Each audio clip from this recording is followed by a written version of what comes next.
आज 12 फरवरी 2026 है और बांग्लादेश में आज सिर्फ वोट नहीं डाले जा रहे हैं, बल्कि एक तरह से इतिहास लिखा जा रहा है। बिल्कुल। 1.5 साल पहले एक जबरदस्त छात्र आंदोलन ने 15 साल पुरानी सरकार को उखाड़ फेंका था। और आज उसी क्रांति की आग से निकले देश का भविष्य तय हो रहा है। हमारे पास जो स्रोत हैं वो इसी ऐतिहासिक चुनाव की पूरी कहानी बताते हैं। हम सिर्फ नतीजों की बात नहीं करेंगे, बल्कि उस पूरी यात्रा को समझेंगे जिसने बांग्लादेश को यहाँ तक पहुँचाया है। हाँ, मतलब हमारे पास चुनाव से पहले के विश्लेषण हैं, पार्टियों के घोषणा पत्र हैं और अब जो शुरुआती नतीजे आ रहे हैं उनकी भी पूरी जानकारी है। जी। तो आज की हमारी पड़ताल का मकसद सिर्फ ये जानना नहीं है कि कौन जीता और कौन हारा। हम ये समझने की कोशिश करेंगे कि जब एक युवा क्रांति पुरानी राजनीति से टकराती है तो होता क्या है। क्या वो क्रांतिकारी आदर्श चुनावी राजनीति की हकीकत के सामने टिक पाते हैं?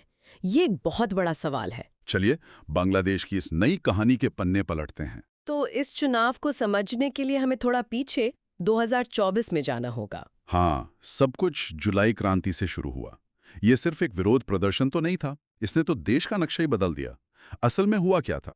देखिए, इसकी जड़ें थीं 2024 के आम चुनाव में, जो काफी विवादास्पद रहा। हाँ, जहां तक मुझे याद है मुख्य विपक्ष ने तो बॉयकॉट ही कर दिया था। बिल्कुल। और इसी वजह से वोटिंग भी बहुत कम हुई, मतलब उसे निष्पक्ष माना ही नहीं गया। और शेख हसीना की अवामी लीग लगभग बिना किसी विरोध के सत्ता में वापस आ गई। तो देश में एक तरह की बेचैनी और गुस्सा भर गया था। बहुत ज्यादा। और उस गुस्से को चिंगारी मिली सरकारी नौकरियों में कोटा सिस्टम के खिलाफ एक छात्र आंदोलन से। अच्छा, तो शुरुआत एक बहुत ही खास मुद्दे से हुई थी। जी, लेकिन वो चिंगारी बहुत तेजी से, मतलब पूरे देश में फैल गई।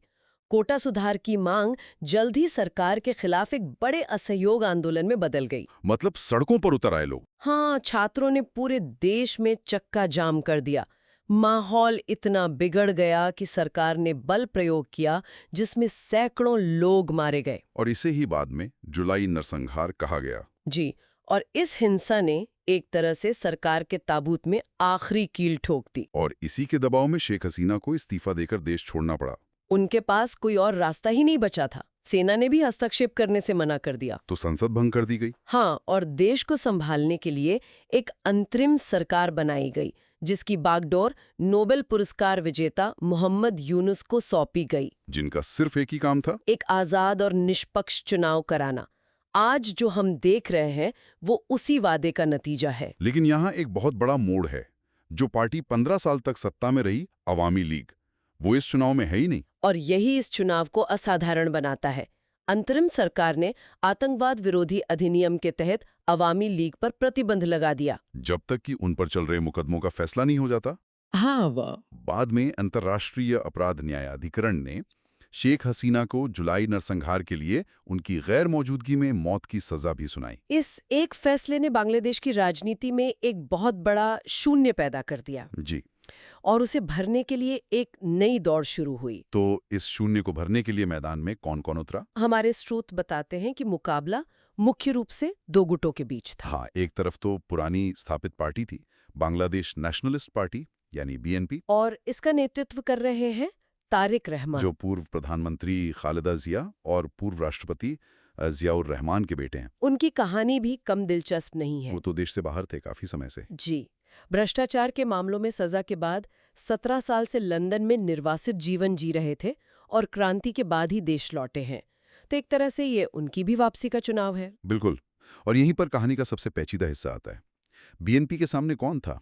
कोई एक पार्टी नहीं, बल्कि एक गठबंधन। हाँ, और इस गठबंधन की बनावट ही अपने आप में एक कहानी है। बताइए उसके बारे में। दूसरा बड़ा गुट 11 पार्टियों का गठबंधन था, जिसकी अगुवाई कर रही थी बांग्लादेश जमात-ए-इस्लामी, जो एक पुरानी और स्थापित इस्लामी पार्टी है। लेकिन सबकी नजरें उनके सबसे महत्वपूर्ण सहयोगी पर थीं। एनसीपी पर? जी, नेशनल सिटीजन पार्टी। और ये वही पार्टी है जिसे क्रांति करने वाले छात्र नेताओं ने बनाया था।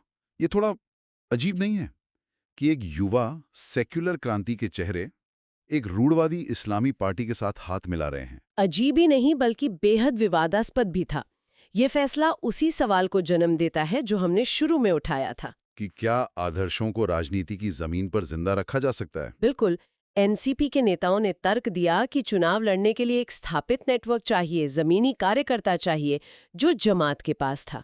अच्छा, मतलब उन्हें लगा कि अकेले लड़ने पर शायद वो एक भी सीट ना जीत पाते। दर ही बगावत हो गई। तस्नीम ज़ारा और तस्नुआ जबीन जैसे क्रांति के कई बड़े चेहरों ने विरोध में पार्टी से इस्तीफा दे दिया। ओहो। उनका कहना था कि ये उन सिद्धांतों के साथ धोखा है जिनके लिए क्रांति हुई थी। तो एक तरफ एनसीपी ने युवा और सम्मान के घोषणा पत्र का नारा दिया और दूसरी तरफ उन्हें अपने साथियों को ये समझाना पड़ रहा था कि उन्होंने ये समझौता क्यों किया। यही इस चुनाव का सबसे बड़ा विरोधाभास था। तो चलिए अब अभियान पर आते हैं।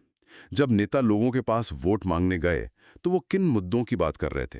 क्या ये विचारधारा की लड़ाई थी? नहीं, स्रोत साफ बताते हैं कि ये चुनाव पूरी तरह से शासन और अर्थव्यवस्था के मुद्दों पर लड़ा गया। मतलब रोजमर्रा की जरूरतें। हाँ, जुलाई क्रांति के पीछे सबसे बड़ी वजहों में से एक थी युवा बेरोजगारी। हर पार्टी इसी नब्ज को पकड़ने की कोशिश कर रही थी। वादे किस तरह के थे? कुछ खास? वादे बहुत बड़े बड़े थे। बीएनपी ने हर परिवार को वित्तीय सहायता देने के लिए फैमिली कार्ड का वादा किया अच्छा। और कहा कि वे 18 महीनों के अंदर 1 करोड़ नौकरियां पैदा करेंगे। ये एक बहुत बड़ा दावा था। 1 करोड़ नौकरियां। और दूसरे गठबंधन ने क्या कहा? जमाते इस्लामी और एनसीपी के गठबंधन ने छोटे व्यापारियों और युवाओं को लुभाने के लिए ब्याज मुक्त कर्ज और टैक्स में कटौती जैसे मुद्दों पर ध्यान केंद्रित किया। मतलब उनका जोर अर्थव्यवस्था पर था। हाँ, उनका कहना था कि वो एक ऐसी अर्थव्यवस्था बनाएंगे जो ज्यादा से ज्यादा लोगों को फायदा पहुंचाए। और स्रोतों में चुनावी प्रणाली को लेकर भी एक बड़ी बहस का जिक्र है। ये फर्स्ट पास द पोस्ट बनाम अनुपातिक प्रतिनिधित्व का क्या मामला है? ये एक बहुत ही महत्वपूर्ण मुद्दा है जो बांग्लादेश की भविष्य की राजनीति को तय कर सकता है। अभी वहां first past the post system है। मतलब जिसे सबसे ज्यादा वोट मिले वो जीत गया, जैसे भारत और ब्रिटेन में होता है? बिल्कुल। इस सिस्टम का फायदा बड़ी पार्टियों को होता है। बीएनपी जैसी पार्टी इसे बनाए रखना चाहती है। क्यों? क्योंकि इससे उन्हें कम वोट प्रतिशत पर भी ज्यादा सीटें जीतने में मदद मिलती है। लेकिन जमात, एनसीपी और दूसरी छोटी पार्टियां इसे बदलना चाहती हैं। वो क्या चाहती हैं? वे आनुपातिक प्रतिनिधित्व प्रणाली लाना चाहती हैं, जहां हर पार्टी को मिले कुल वोटों के प्रतिशत के हिसाब से संसद में सीटें मिलती हैं। और ये छोटी पार्टियों के लिए इतना जरूरी क्यों है? क्योंकि यही उनके अस्तित्व की गारंटी है। एनसीपी जैसी नई पार्टी को शायद देश भर में 5-7% वोट मिल जाएं, लेकिन हो सकता है कि इस सिस्टम में वे एक भी सीट ना जीतें। अच्छा। जबकि आनुपातिक प्रणाली में 5% वोट का मतलब होगा संसद में उनकी 5% हिस्सेदारी। समझ गया। तो ये सिर्फ एक तकनीकी बहस नहीं है, ये सत्ता में हिस्सेदारी और लोकतंत्र के प्रतिनिधित्व की लड़ाई है। बिल्कुल। और एक बात जिस पे बहुत जोर दिया गया है वो है युवा मतदाता। इसे दुनिया का पहला जेन जेड प्रेरित चुनाव भी कहा गया है। और ये कोई बढ़ा चढ़ाकर कही गई बात नहीं है। आप सोचिए, बांग्लादेश के कुल मतदाताओं में से लगभग 44% 37 साल से कम उम्र के हैं। 44%? हाँ, ये तो बहुत बड़ा आंकड़ा है। हाँ, और ये वही लोग हैं जो क्रांति का इंजन थे। वे सोशल मीडिया पर सक्रिय हैं, वे पुराने राजनीतिक वादों से तंग आ चुके हैं और वे बदलाव चाहते हैं। तो हर पार्टी उन्हें अपनी तरफ खींचने की कोशिश कर रही थी। बिल्कुल।